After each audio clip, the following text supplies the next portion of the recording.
Hi friend, and welcome back to Country Legacy. In this video, we are going to make sourdough pizza crust. And not only that, but we'll also make a wood-fired pizza. This recipe is a standby that I have used multiple times over and over again.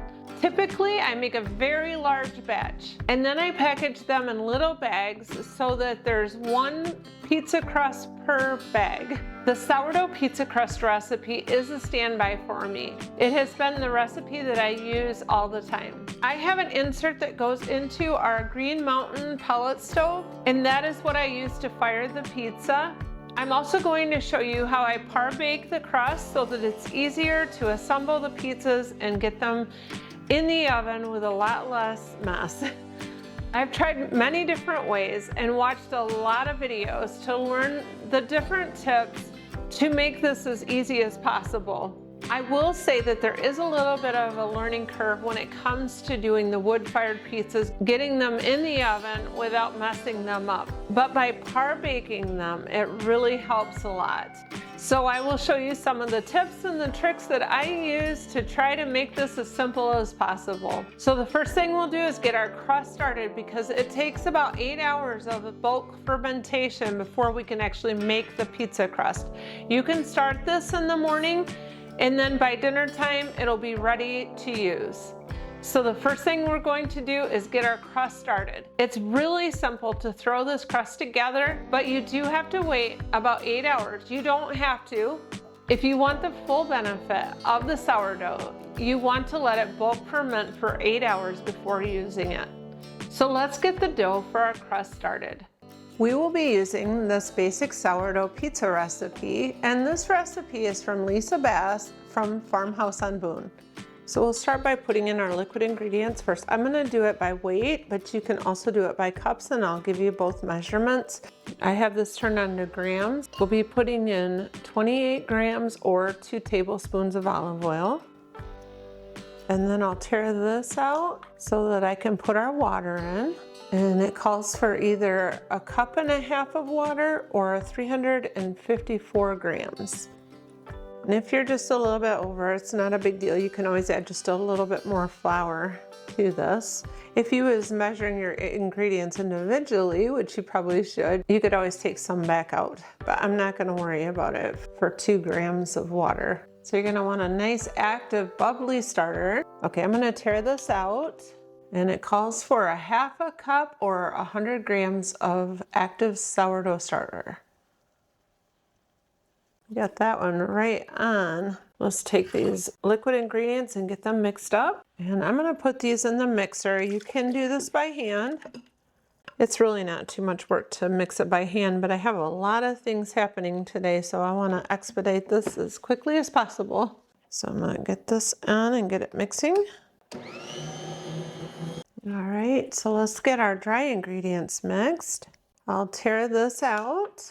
We need 560 grams of all-purpose flour or 4 cups. I'm using the double O pizza flour in this, but you can use all-purpose flour. Typically that's what I always use, but I had this in the freezer, so I thought I'd just as well use it. The reason for the 00 flour is to make a crispier and chewier crust. And we need 2 teaspoons of salt or 12 grams. I'm gonna mix this together just a little bit before I put it with the liquid ingredients. So we're gonna go ahead and add our dry ingredients to our wet ingredients. And then we'll mix our dough on medium speed for about 10 minutes or until the dough is smooth and elastic. If you find that it's too sticky, like this is, you can go ahead and add a little bit more flour. Just try not to add too much, but this is sticking to my hands. So I'll add a little bit more flour. And we'll just do a little at a time. I did notice a little bit of a difference in the hydration with the 00 flour. So we'll get this mixed and see if we have enough flour in here now. All right, let's check it now. Oh, it's already feeling better. So you could pull your dough up and you can do the window pane test.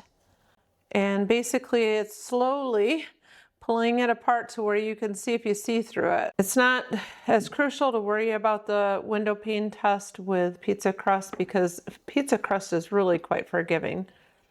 So we're going to cover this with a damp towel. You can use saran wrap if your bowl's not very big, but because I'm doing a triple batch, this bowl's really big, so we'll just go with a wet towel.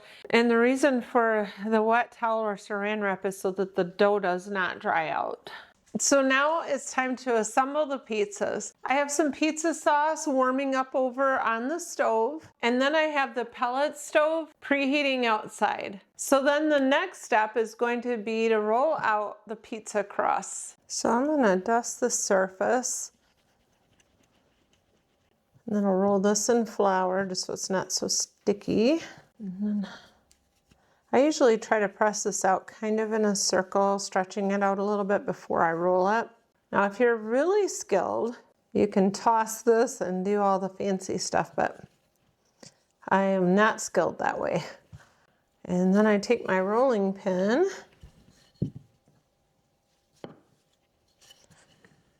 It's really up to you how thick you want your crust. I divide these into smaller sections because it's easier for me to work with and it's more like a personal size pizza that way. But that is really a matter of preference. If you keep rotating it, it helps create more of a circle shape. And it's really not a big deal if it's not perfect. And I found that for my final shape, if I pull it with my hands to try to finish making it into a round shape, that kind of helps. That's going to be round enough. I'm going to move this out of the way for a second. And I'll get my pizza peel here.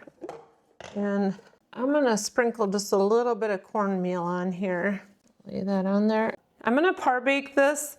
It's a trick that I learned about that will help you to get your whole pizza in the pizza oven without scattering your toppings everywhere, because a lot of times this crust will try to stick even though you have something like cornmeal or something under it.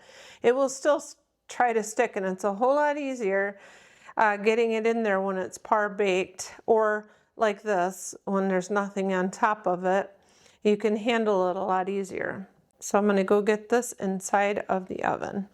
I have this pellet stove set on 275 because the pizza oven gets really hot. I'll take an internal temperature so you can see how hot it gets inside of there. It's about 470 degrees, which I feel like is warm enough. Whew. That's smoky. So I'll just slide this pizza crust in here. I'll just give it about a minute and check it at that point. At this point, we are not cooking it all the way through. We're just par baking it. I'm only going to par cook one side because whenever I've tried to flip it over, it sticks to the peel. All right, let's get this off of here.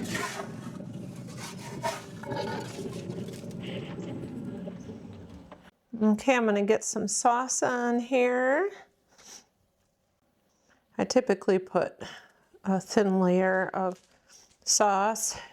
And this is homemade sauce, but you can use store-bought sauce. I like to preheat mine a little bit just to help. And also then I can sample it and add more spices to it if I want. You could do that with store-bought also. Kind of helps give it a little more flavor to add more spice to it.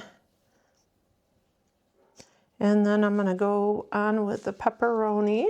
Some people put pepperoni over top of the cheese, but this is the way that I've always done it. I'm using the large pepperonis here. And I'll put a few peppers on here just to add some flavor, and a few olives. I bought a gallon-sized can of organic olives, and I put some in the freezer and I put some in the freeze dryer. These were some that I had froze. I'm going to throw some onions on here. Now I'll get my cheese on top.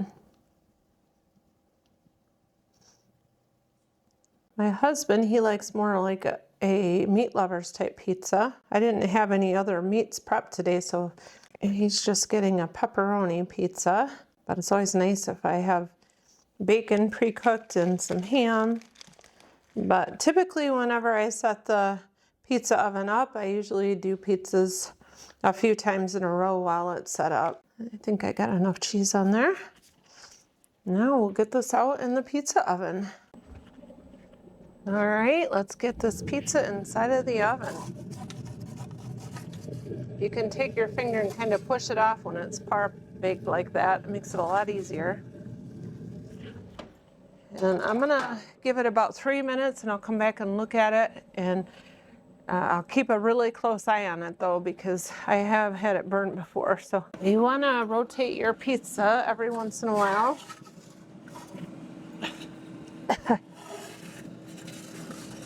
To help it cook more evenly. Kind of see it through all the smoke there. It's looking pretty good. It's getting close. All right, let's see if it's done. I think I'll give it just a couple more minutes. Let me check the bottom though. You always want to make sure that the bottom's not getting burned. It's looking pretty good. Let's see here. Yeah, I think it's ready. That looks good. I'll take it inside, let it cool off just a couple of minutes, and then we'll cut into it and see how it tastes. Okay, let's cut this pizza. I'll show you what it looks like underneath. It's nice and toasty and brown. Okay, let's see how it tastes.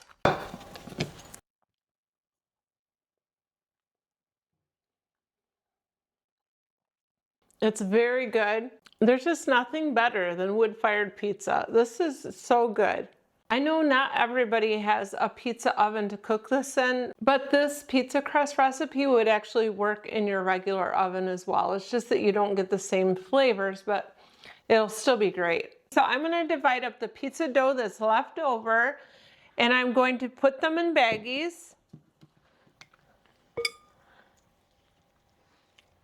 It's really a matter of preference as to what size of dough balls that you make.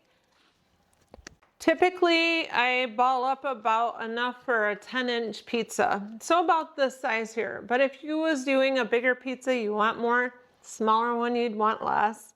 I still have some oil in my bowl. So I coated the dough a little bit with the oil. And I'm just putting them in sandwich baggies. And after I fill all of these, they'll go into a freezer bag. If you're new to making wood-fired pizza, I recommend going with small crust. It makes it a lot easier to get them into the cooker.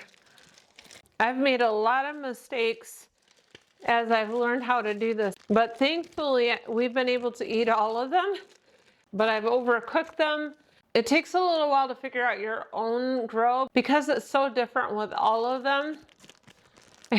When I first started out, I turned the grill all the way up to like 500 degrees, not realizing that when you have the pizza insert in there, it gets a lot hotter on the inside. Well, it had like a ceramic bottom on it, and it got so hot that it actually cracked it. So thankfully I had like a cast iron, about a 1/2-inch thick plate that I was able to put in there to replace it. So I was still able to use it.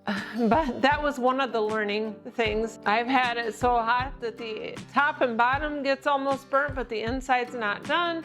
So there's a lot of things that you really have to think about. So maybe when you're starting, just make little ones so that you're not wasting a lot if something happens where you can't eat them. But this is so much fun whenever you learn how to do this. It's a fun thing if you wanted to have a get together and invite people over. You could have like individual little pizzas. I'm actually thinking about doing that pretty soon. Setting out all the toppings and let people, I'll par bake them so it's faster. Let them put their toppings on, take them out. It only takes about 5 minutes to actually cook them. All right, so I'll get all these little dough balls in this bag, and then I'll just seal it up.